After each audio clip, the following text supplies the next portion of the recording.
What's going on, everybody? Welcome back to the show, the podcast. Today, we've got a bunch of shite to talk about, so I'm not going to waste a lick of time. We're going to get right into it. We're just going to quick couple announcements. Don't know my stream schedule for this upcoming week, but don't worry, there will be streams. So just stay tuned to Twitter for more information on that. I promise you I'm not going anywhere. I'll be there this week. Secondarily, time to start plugging it. November 20th, it's a Sunday birthday stream, twitch.tv/kdjTV. We are going to be streaming the ever-loving shit out of Pokemon Scarlet and Violet. We're going to have an absolute blast with that game. So I can't wait to spend the day after my birthday with all of you. And lastly, last week we predicted finest cards. This week we're going to grade finest cards. I told you guys I'd save this sheet of paper. I have saved the sheet of paper. But for reasons that we'll get into in the video, I'm not going to review these finest selections yet. My finest selections. I'm not going to go over how well I did, because I still think we're getting more finest cards at some point in the future. Okay? So let's just start. Let's hop right in. Let's look at the calendar first and foremost. Okay? On Tuesday, we're getting a Takashi collection. Everyone was like, oh my god, where's finest Shohei Ohtani? We're getting this Takashi collection, and oh no, who on earth could it be? I said last episode it blew my balls off that we haven't gotten a Takashi Shohei yet. If this isn't Takashi Shohei, I'll literally shit on this chair. So, collect Takashis. It's probably too late. Their prices have already skyrocketed, but if for some reason you don't have Takashis, in 5 hours from now, the Takashi collection is dropping. So, make sure you try your best to get those cards. Otherwise, you're going to be looking at everyone else playing with their shiny new Shohei, and you're going to be lagging behind. World Series content says it's TBD. That's obviously from when the calendar last updated. I think we're also going to get that stuff on Tuesday. I think we are going to get the final postseason cards. Jeremy Pena is going to be a stacked 99 overall. Bryce Harper is going to get a sick card. I'm excited to see what they do with the postseason content. Postseason content traditionally is juiced and very, very good. I don't think so far it's been as good as it has been in years past, but they can fix all of that on Tuesday, or TBD Tuesday. I'm hoping it's Tuesday. Milestone program, dropping Friday, unlock 4 new Milestone Series rewards in an other program. I don't know who that could be. There's still plenty of guys we don't have. Gary Carter comes to mind. Lou Gehrig comes to mind, though I think we're going to get a retro finest of him. Everyone still thinks we're getting the second Randy Johnson. Do they give him a retro finest? Do they give him a perfect game card? I don't know. So just be on the lookout. That'll be fun. And also Friday. Woohoo! New roster update. The last roster update of the year. Not a big deal. But the next big Legends and Flashback collection. And on the dev stream, or the live stream rather, on Friday, they teased that this is the best card they've ever created. I think that means we're about to get the sexiest Mickey Mantle you've ever seen. That's my guess. I think that's a lot of people's guesses. I've had halfway decent, okay, kind of decent, whatever luck guessing collections this year. My guess is Mickey, so you can put in the books. Okay, so let's talk. Let's talk finest. I think, like I said, I think we're still getting more. Right now, there are 40 2022 finest cards in the game. We're going to go through them by looking at the collection screen, because there's also a collection. So, first things first, let's talk about this collection. By collecting 15, 20, 25, and 30, you can get Byron Buxton. We're going to go over the attributes after I do this, but just stay with me here. Collect 20, Max Scherzer. Collect 25, Edwin Diaz. Collect 30, for some reason, Paul Goldschmidt is the big collection for finest. Makes no fucking sense to me. There's also an event, and in the event, you can get Jose Abreu, Felix Bautista, Michael Harris, and Jacob deGrom. Why he got a finest, I don't fucking know. We're going to get into that. But Jacob deGrom is back, so beware. There's also, and go to TikTok. If you don't follow me on TikTok, please do so. I actually pulled Corbin Burns, the new Chase Set 5 card player pack thing. Right there. I pulled him. First try. So, cards aplenty. There's also Mike Trout from the BR program. I'm including him in our analysis here. So, before we go into the individual cards, some overarching thoughts on what I've seen so far in Finest. again, I think we're still getting more. So, it's hard to be too overly critical. But for right now, I think they missed the ball, or missed the boat, whatever the saying is. They missed opportunities for a few guys who really deserve finest cards. Steven Kwan definitely deserves a finest card. I'll rattle off a couple names really quickly. We're not going to do a full review here, but we're going to rattle off a couple names. Steven Kwan, deserved one. Alek Manoah, deserved one. Luis Arias won the batting title, deserved one. Carlos Rodon led the National League in strikeouts, deserved one. I could keep going, but those are the guys right now who don't have finest cards that I think should get them. Secondly, they did some weird shit with some of these cards. They took away a cutter from Logan Webb. Logan Webb is now a 4-pitch pitcher. But then they went ahead and added pitches to Spencer Strider and Dylan Cease. They added a pitch to Nestor Cortez. They did weird things to Johan Duran. Or Duran. I'm going to forever say his name wrong, so I apologize. They did some weird shit. And then, this is a preview, because we're going to get there a little later. But the strangest thing that happened, the best card in this drop, the Friday program drop, Mike Trout's obviously the best finest card, but maybe even DeGrom. The best card that dropped from the finest of the franchise program is 99 Brian Reynolds. And listen, not a Brian Reynolds hater. I'm a fan.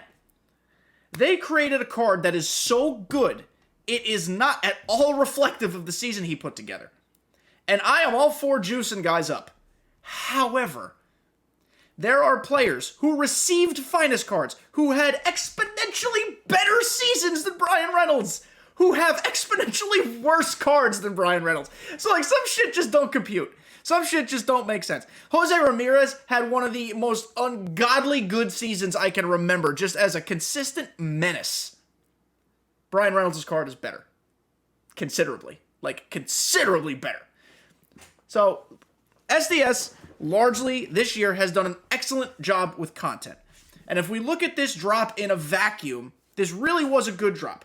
We got, in total now, 2022 finest, 40 of them. They dropped 30 flashback finest.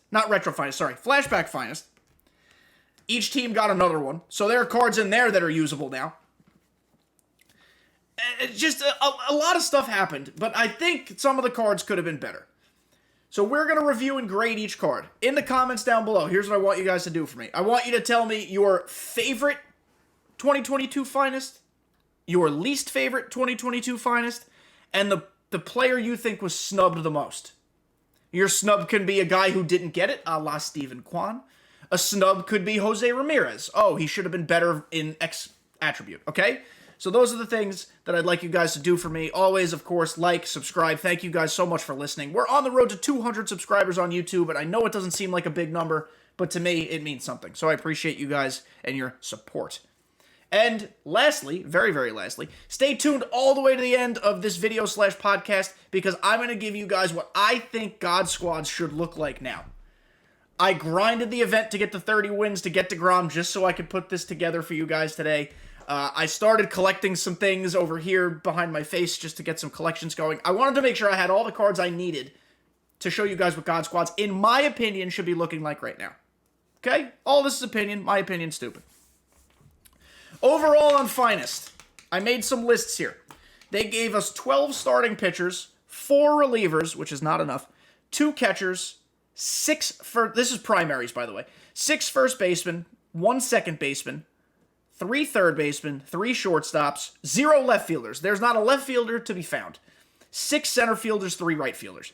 If you count secondary positions, pitchers don't count here, obviously, but if you count secondary positions, there are 3 catchers, there are 8 first basemen, 4 second basemen, 10 third basemen, 6 shortstops, 11 left fielders, 9 center fielders, 10 right fielders.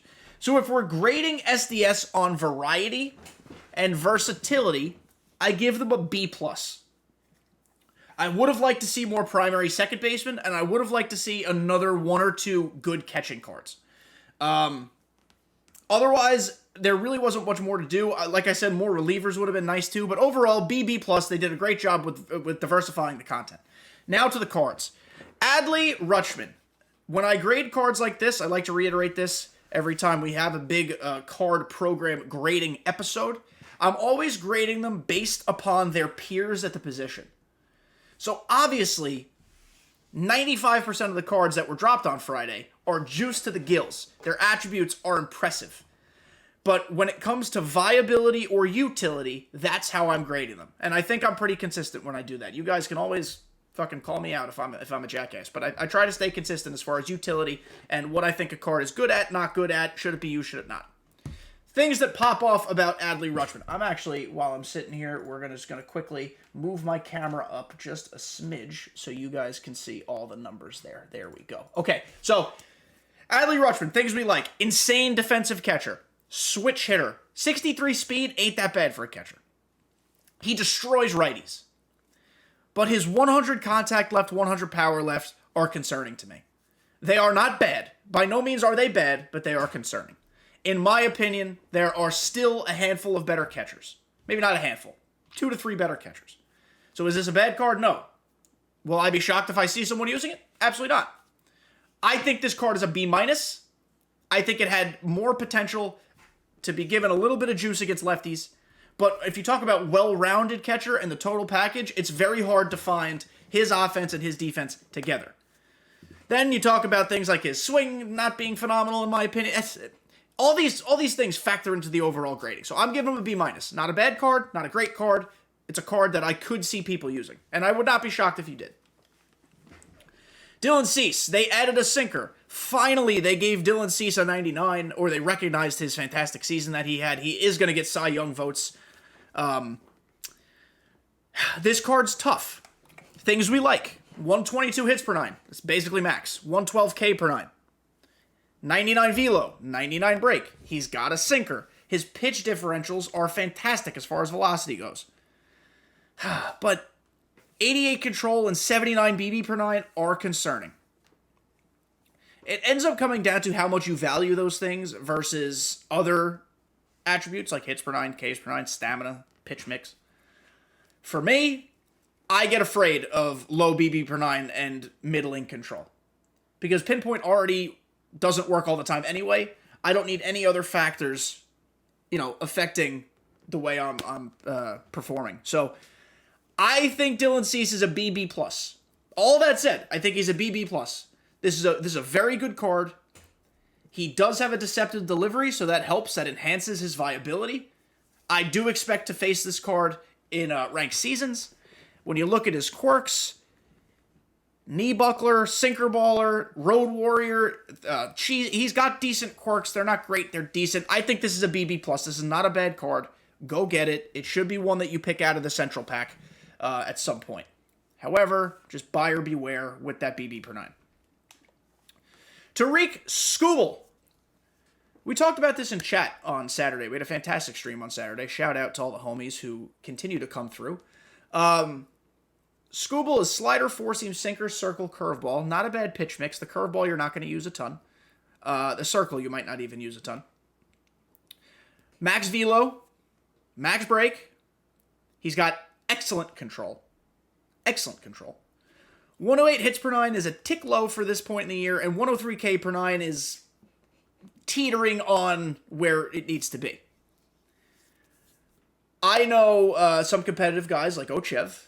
Evan loves Skubal this year. I was on the fence about it. Dirty Dan, friend of the pod, friend of the channel, shout out Dan. He thinks Skubal might be nasty. I'm going to give him the exact grade I gave Cease. He's a BB+ to me. I'm not completely sold. While his attributes look phenomenal, I think he's not super deceptive. I think there are a lot of lefty killers in the game. Not a bad card. Not a great card. BB+. I'm going to try to start speeding up through some of these so we don't take 7 hours to do a fucking podcast episode. Johan Santana. I don't know how you say his name.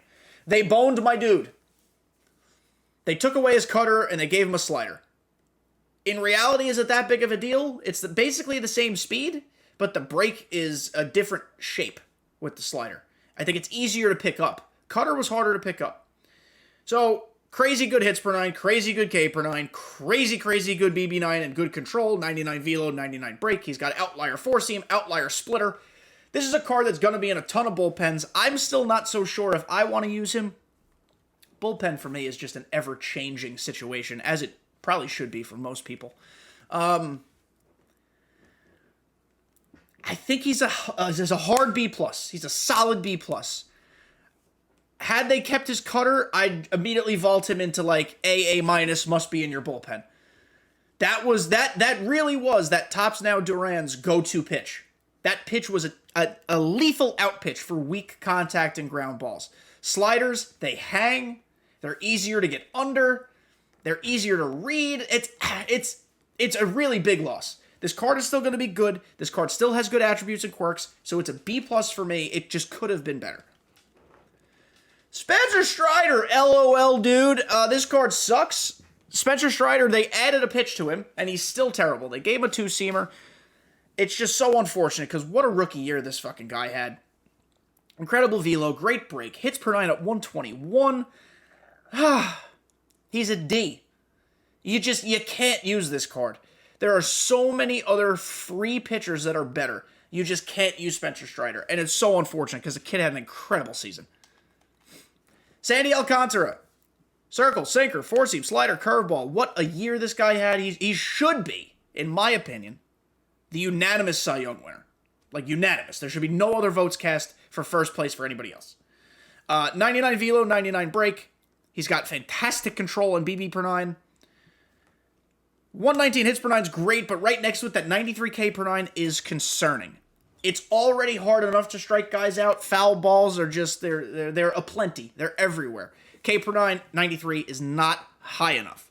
Now, his differentials are pretty good. He'll go 99 4-seam, 95 sinker, 91 slider. He subtracts 4 to 5 miles an hour to every pitch. We like that. His controls are great.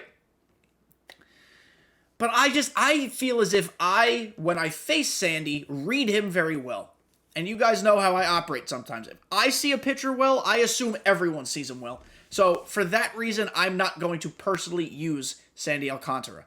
However, that is personal preference. I'm not grading based on that personal preference. His pitch mix is great. His attributes are great. There is really not much to dislike other than the K per 9. I think this is a solid A- card. It might be an A, probably more so A-, because I don't think it's necessarily a lock for your rotation, but it's someone I expect to see, and it's someone that you should expect to give it to, I don't know what I'm saying. Give a try to. There we go. Aaron Nola. Shockingly, a really good card. A really good card. He's got a sinker. He's got a cutter. He did not pitch well in the World Series, but he pitched really well in the regular season. Max break. Very good control, like impeccable control. 122 BB per 9. 110 hit 9. Better K per 9, 104. Velo's a little bit on the low side, but he gets good breaks and movements, so I don't know how much that matters.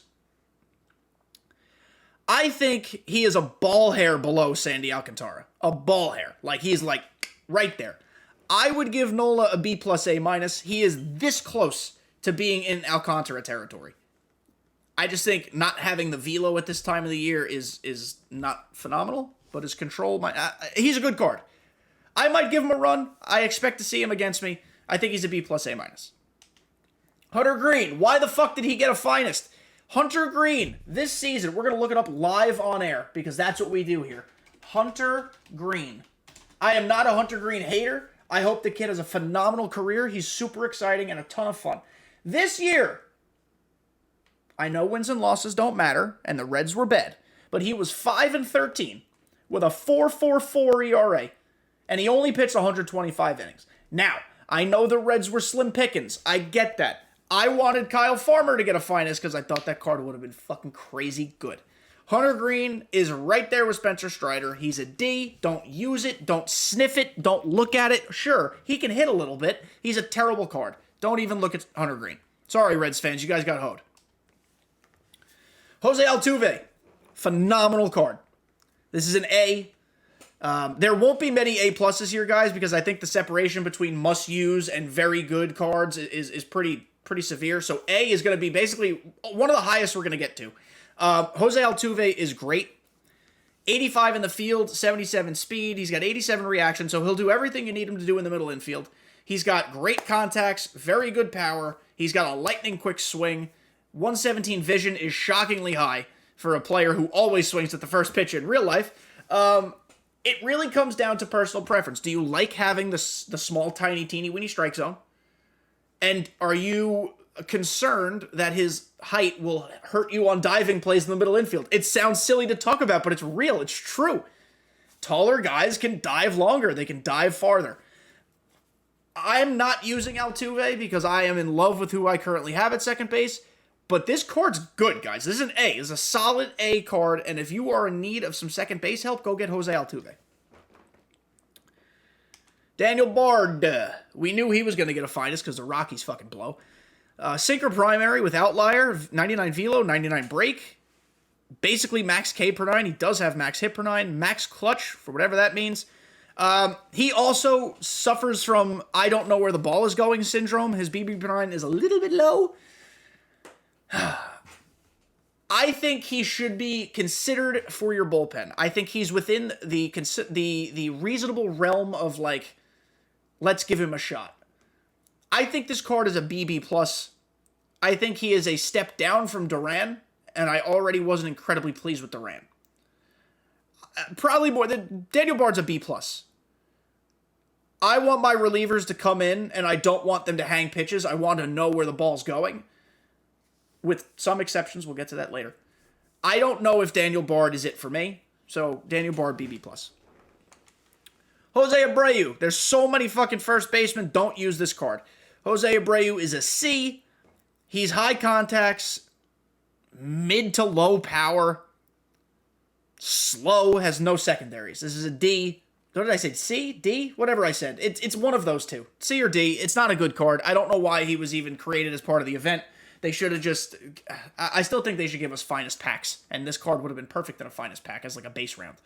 But here we go. Jose Abreu, not good. Byron Buxton. Oh, Twins fans, I'm so sorry.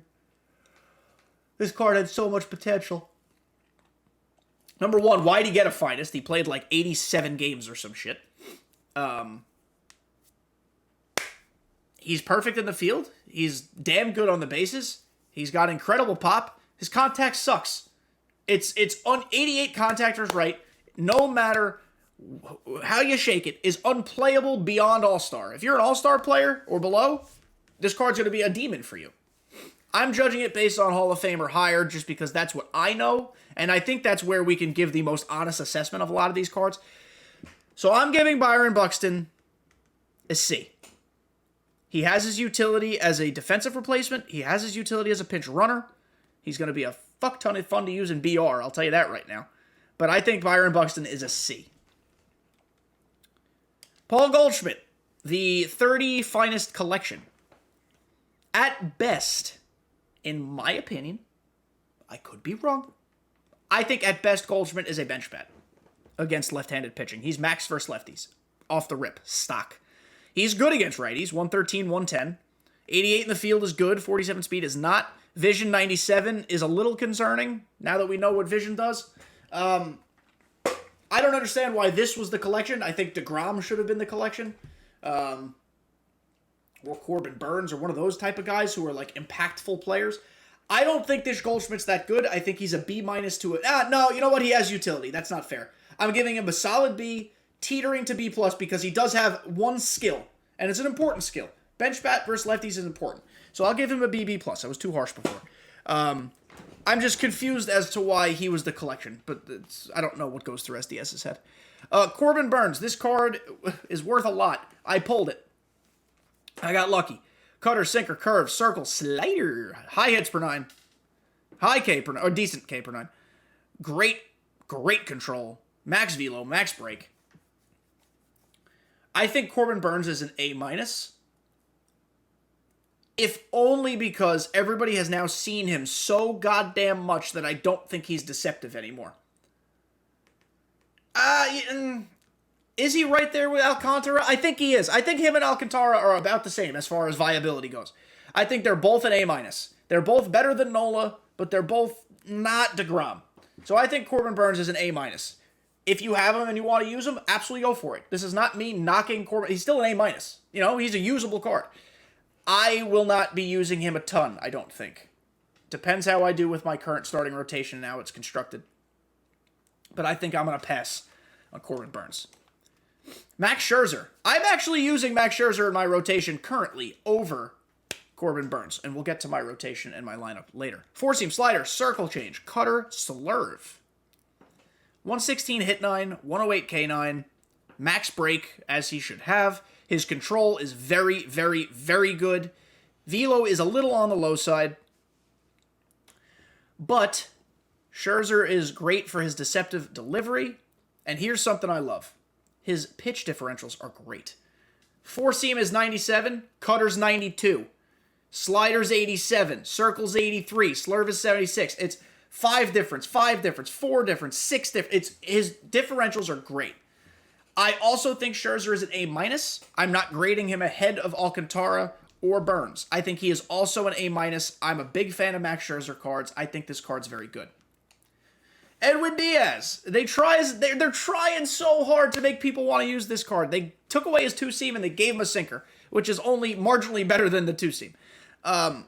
Max velo, max break, max hits per 9, max K per 9, max clutch. He knows where the ball's going because his control is very good. The BB per 9 is a little low, but with parallel, it'll get over 101. B plus A-. I think he will be in bullpens. He's not going to be in mine. I don't really enjoy using pitchers who only have 3 pitches in the bullpen. My starters need to have 5 pitches. My relievers got to have 4 most of the time. So for that reason, that's holding him back from being a stone cold lock. But it's a good card. It's good. Jacob deGrom, A+. A+. We don't really need to spend much time on this. It's last year's card, but better. I still don't understand why he was given a finest. I don't think he pitched that much this year. I think there were other Mets who could have gotten other finest, but here he is. Jacob deGrom's back. Let's not even bother. He's an A+. Put him in your rotation when you get him. Don't think twice. Logan Webb, they massacred him. He used to have a cutter, now he doesn't. And now he only has 4 pitches. For that reason, he's a B. I think with that 5th pitch being a cutter, you would have put him right in that A- territory. But because he doesn't have it, he's a B. Great break, great control, high hits per 9, or pretty good hits per 9. This card is so solid all the way around. Like, really, you look at his attributes and you don't have one thing to complain about, really. K per 9's a little low, but it's not a big deal. The pitch mix, man, it makes these starting pitchers. And if he had a cutter, this is an entirely different conversation. This guy is in a ton of rotations. But they took the cutter away, so he's a B. Jose! Oh, Jose Ramirez, my boy. They fucking killed you, man. Oh, they killed him. 86 fielding, 85 speed, which is great. His numbers versus righties are phenomenal. 119 contact, 118 power. But he's fucking useless against lefties. 100 contact left, 105 power left. And I know Jose Ramirez actually in real life is not that fantastic against lefties. I don't give a shit. If you're juicing cards out the gills everywhere, give us a Jose Ramirez that can hit both sides close to equally as well. If he's going to have 100 contact against left, at least give him like 112 power against left. Like, balance me out a little bit to make me even think about using him. But I look at his contact and power versus lefties as it stands, and I don't know. I don't want to use it. I think it's a B+ card because it's still Jose Ramirez. His swing is still great. He's still a switch hitter. He'll always have the platoon matchup. He can play so many positions well. He's fast. His vision's 125. I don't know. I think he's a B+. There was so much more potential here to get a juiced card. B+ is still good. You can still use him all you want. I was hoping for better. Shane McClanahan, D. He sucks. He has Spencer Strider, Hunter Green syndrome. He is Joe Random pitch mix. Attributes are great. Had a phenomenal season. I'm upset that he's on the Rays for a long time because the Yankees have to keep facing him. But the card just, it sucks. It's not good. Nasty motherfucking Nestor. Look at this guy's mustache. Look at him. Nasty Nestor. Cutter and a sinker now. They added the sinker. I absolutely adore it. 121 hits per 9 for Nestor Cortez because he had a whip under 1 this year. That's really hard to do as a starting pitcher, especially a soft tossing contact pitcher. 99 break, love it. 76 velo, don't love it. 88 control, sorry, is a little meh, but 106 BB per 9 will kind of weigh it out. Look, crafty pitching doesn't really work in MLB The Show. It's just not the meta. They made this card better by giving him the sinker. I want Nestor to be good. I so want him to be good, but I don't think he's going to be. I think he is a step below all those A- pitchers I was just telling you about. I do think because of his pitch mix, he is more viable than Logan Webb. So Logan Webb was a B. All those guys are an A-. I'm giving Nestor Cortez a B+. I think that's a very fair place to put him. Xander has a beautiful swing. Beautiful swing. He's great in the field. He's got 75 speed. He's got high contacts. Power is meh, but it's enough to work because his swing is so good. I think this card's an A-. I think if you want to start him at shortstop, go right the fuck ahead. I think he's a really, really good shortstop. I think Xander Bogaerts had a great year, and wherever he goes to play next season, he's going to be very rich. He's going to be a very wealthy man. Vlad Jr. Listen, I didn't think he should get a finest. I did think we would get a 99 of him at some point. I just don't think he should have gotten a finest. That is not saying he had a bad season. I just think there were other Blue Jays who were potentially more deserving. Vladdy's got a great swing. Vladdy kills righties. Vladdy is great in the field. His lefty numbers are a little on the downside. There's a lot of corner infielders to choose from. A lot. I don't know if Vladdy pushes the envelope that much over your incumbent starter. It depends who that is, but I don't know if he does. So I am giving Vladdy a B+. Maybe that's not fair. Maybe it should be better, but I'm giving him a B+.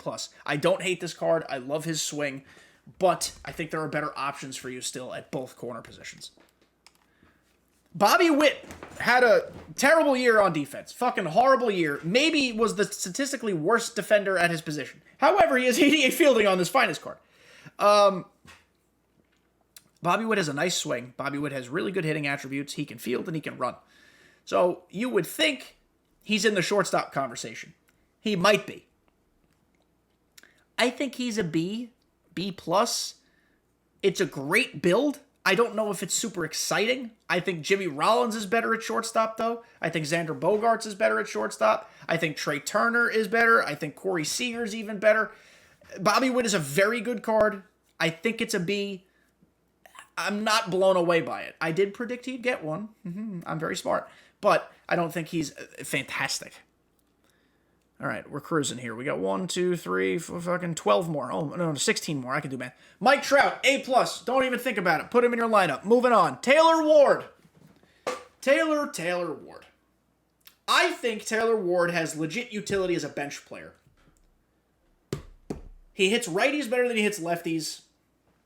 He's got good fielding, good speed. He could play catcher. That is the big thing here. Because he has catcher as a secondary, along with numerous other positions, Taylor Ward is worth at least considering for your bench. He's not on mine. I'd totally get it if he was on yours.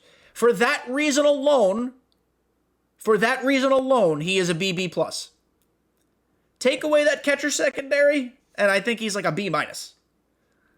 I am not incredibly excited by Taylor Ward cards. I know some people very much like him this year. I think this is a good card. The catcher secondary certainly helps. BB+. Sean Murphy, I can confirm, has a card. C. Don't use it. He's great on defense. Like, shout out to Sean Murphy for being a phenomenal defensive catcher. But someone on the A's had to get a card. I thought it'd be AJ Puck. It was not. Sean Murphy's a C. Julio this card is so fucking good. 99 speed, 91 fielding, 99 arm. He's great at the plate. 94 vision's a little meh. The one thing that really hurts this card, it actually also hurt the Bobby Witt card. A lot of people don't realize this. Rookie cards, or cards that are rookies, players that are rookies in MLB The Show, don't have quirks. Finest cards have live series quirks. He has no active live series quirks. So J-Rod is not going to get dead red, first pitch hitter, off-speed hitter, whatever the fuck it's called, day hitter, night play. He doesn't have those things. He doesn't have active quirks because apparently the SDS people don't have enough resources or something to fix that. So J-Rod is a B. I think his home run derby card was actually... Nah, was it better? Might not have been better. No, the fielding was worse, right? This is a BB+. I'll be fair. This is a BB+. I don't think you should use him. I think there are 15 better outfield options. That's how deep the positions are. But it's a decent card. Adolis Garcia. This card's really good. It's very similar to Julio Rodriguez, but it has quirks. I think this is a solid B+. I think the contact versus left is a little concerning at 105, but it's not the end of the world when it gets to 110. He's also going to be max in the field when you get him to P5. P5 is max everywhere in the field. This is a sick card. He had a really good season. He reached 100 RBIs in one of the final games against the Yankees. This is a sick card. B+. Pete Alonso. Doesn't scream incredible card. He's got max power, very good contact right, decent contact left, 82 in the field, or I guess 80 in the field, sorry, because I have him at P1. I think this is a B+ A- card. I'm using him at first base on the God Squad right now. We're going to get there, don't worry. Don't worry, I know it's been a long episode, we're going to get there.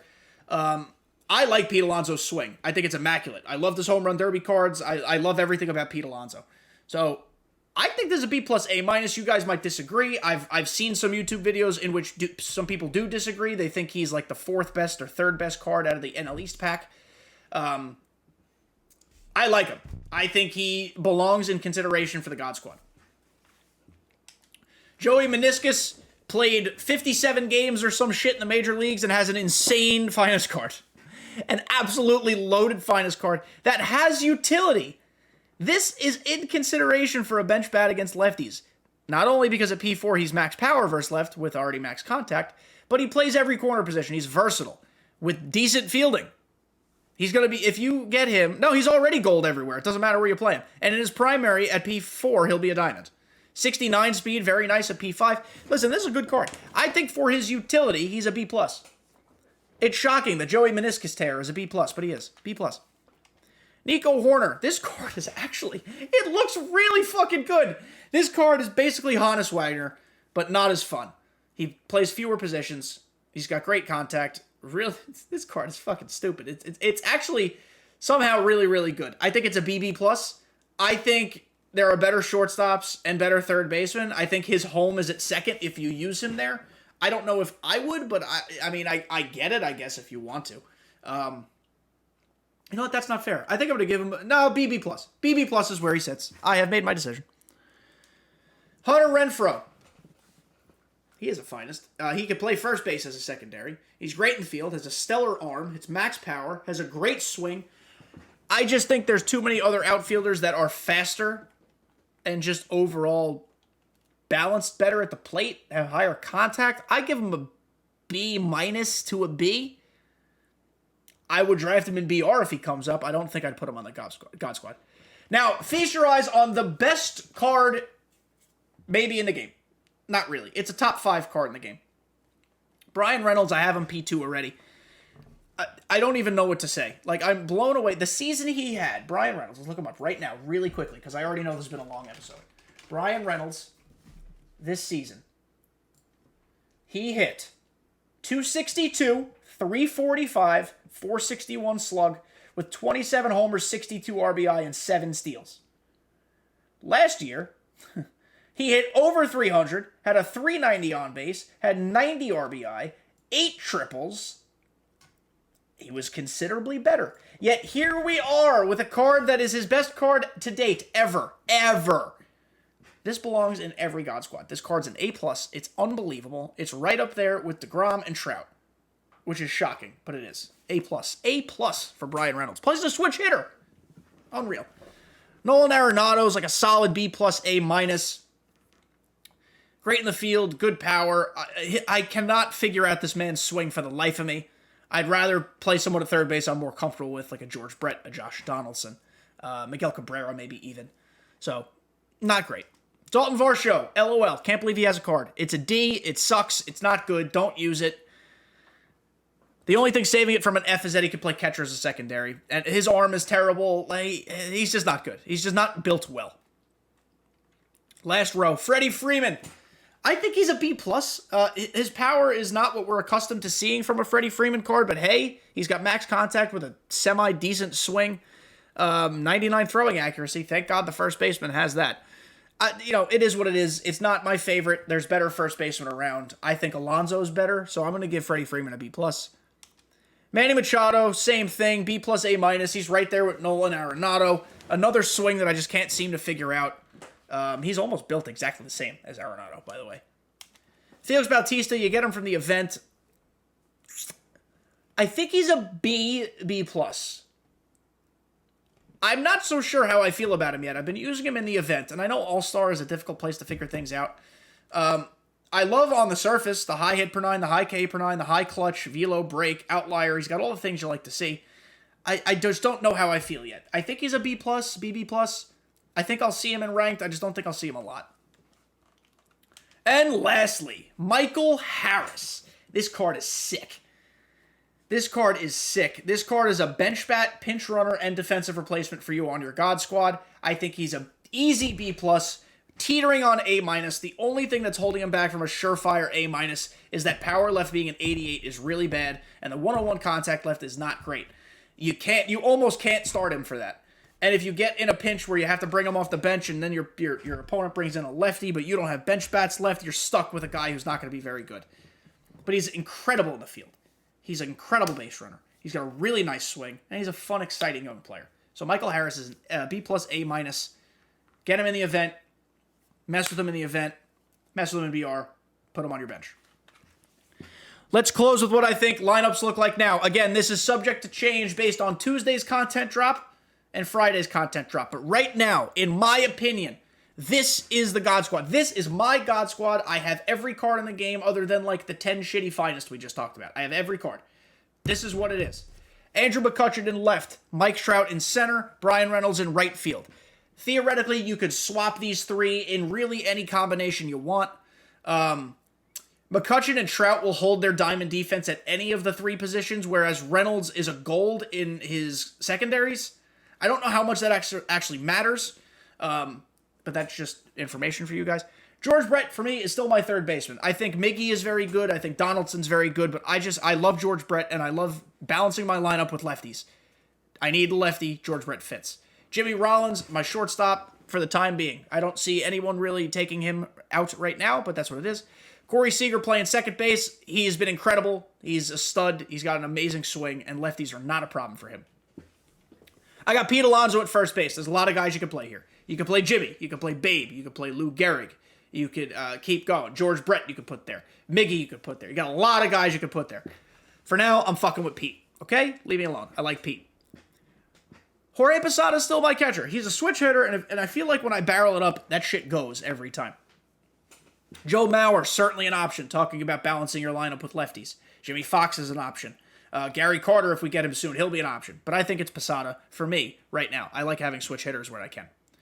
My bench, Jimmy Fox. I've said it before. He's a handyman. He can do anything. He can play everywhere. Not really, but he provides you the versatility you like. Vladdy Guerrero Sr., incredible against lefties. Just an insane card. I'd be comfortable, more than comfortable, pinch hitting him against a righty. Great card. Trey Turner, speedy boy, great swing, plays a lot of positions. Babe Ruth and Ken Griffey Jr. are my max versus righties pinch hitters off the bench. Babe Ruth, of course, also max versus lefties. The rotation, for me, it's DeGrom, Halladay, Gibson, Corey Kluber, Max Scherzer. Randy Johnson, heave-ho. Nolan Ryan, heave-ho. Mike Messina, I still love him, but I think it's time to move on. And Zach Greinke, same thing. This is my rotation. DeGrom, Halladay, Gibson, Kluber, Scherzer. As you'll notice, no lefties. I'd like to maybe get one in there if we get a good Randy Johnson, but for now we don't. Bullpen, Mantiply. Still got him, still rocking with him. Josh Hader, Aroldis Chapman, George Kirby, Raleigh Fingers, Devin Williams, 99 flashback finest they gave us during the program drop. His BB per 9 and controller, not good, but they gave him a sinker and his shit moves everywhere, so I think you can make it work. Rich Gossage, Mo Rivera. The bullpen is where we're going to see the most change. You guys use whoever you're comfortable with. Pitching is a very feel type of thing, and these are the guys I have a feel for. that is it. This was a 45-minute episode of me just screaming into the microphone like an absolute fucking lunatic. I appreciate you guys for listening so patiently for so long. Remember to like, remember to subscribe, remember to comment down below on my questions of the day. I'll catch you guys when I'm streaming this week on Twitch, but otherwise have a great week. See you next time.